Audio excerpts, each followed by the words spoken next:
अयोध्या में पिछले वर्ष की तरह इस वर्ष भी दुर्गा पूजा महोत्सव मनाया जाएगा। वहीं साथ ही कम से कम भीड़ में दुर्गा प्रतिमाओं का विसर्जन होगा, जिसको लेकर आज दुर्गा पूजा समिति की जिला प्रशासन के साथ कलेक्ट्रेट सभागार में बैठक संपन्न हुई। इस बैठक में शारदीय नवरात्रे व दुर्गा पूजा को लेकर मंथन किया गया। कोविड-19 को लेकर दुर्गा पूजा समिति के पदाधिकारियों को जिलाधिकारी ने बैठक के दौरान निर्देश दिए गए कि दुर्गा पूजा के दौरान मुख्य मार्गों पर छोटे पंडाल बनाए जाएं, जिसमें मां दुर्गा की प्रतिमाओं को 5-6 फीट की स्थापित किए जाने की बात कही है।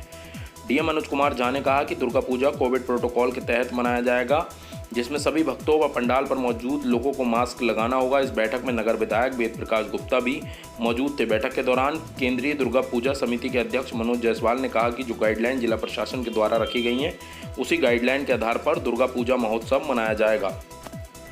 भी जो हमारे दुर्गा पूजा समिति के पदाधिकारीगण हैं, देहात के क्षेत्रों से भी और नगर क्षेत्र के भी, वो सब लोग आज आए थे और माननीय विधायक जी भी थे। सभी अधिकारियों के साथ बैठ करके जो हमारा शासन का जो गाइडलाइन है दुर्गा पूजा के बारे में, उसको डिस्कस किया गया और उसमें किस तरीके से त्यौहार मनाए जाएं कि गाइडलाइन का पूरा पालन हो और साथ ही कोविड-19 से संक्रमण का कोई खतरा किसी भी श्रद्धालु के लिए, किसी भी दर्शक के लिए ना रहे, इस बात पर पूरा विचार विमर्श किया गया और सभी लोगों ने इससे सहमति जताई कि हम लोग बहुत ही उसको तरीके से, जैसे पिछली बार ऑर्गेनाइज़ किया था, जैसे कि कोविड गाइडलाइन का भी पालन हुआ था और उसके साथ साथ त्यौहार भी मना था, तो उसी तरीके से इस बार भी पूरा आयोजन संपन्न करेंगे। पूजा में सर बाहर से लोग आते हैं, भीड़ ज़्यादा बढ़ती है, उसको देखते हुए क्या करा जाएगा? देखिए, पिछली बार भी ये किया गया था। सार्वजनिक स्थलों की जो पूजा थी, खास करके जो रोड की जो पूजा थी, उसको शिफ्ट करा करके खाली जो पार्क या इस तरह के सार्वजनिक स्थल थे वहाँ पे शिफ्ट कराया गया था ताकि भीड़ भाड़ ना हो।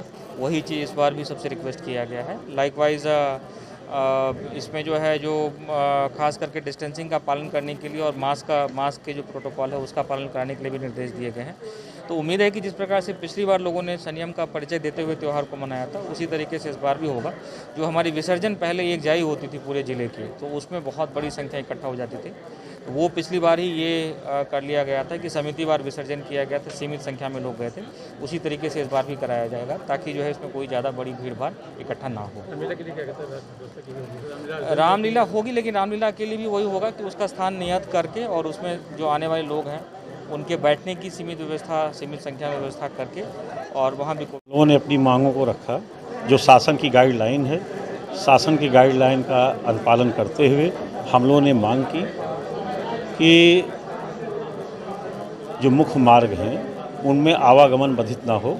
किनारे पर हम लोगों को पहले 100 फीट के पंडाल बनते थे। कोरोना की गाइडलाइन को देखते हुए हम लोग 15 से 20 फीट का पंडाल मेन रोड पे बनाने के लिए हम लोगों ने अपनी मांगों को रखा।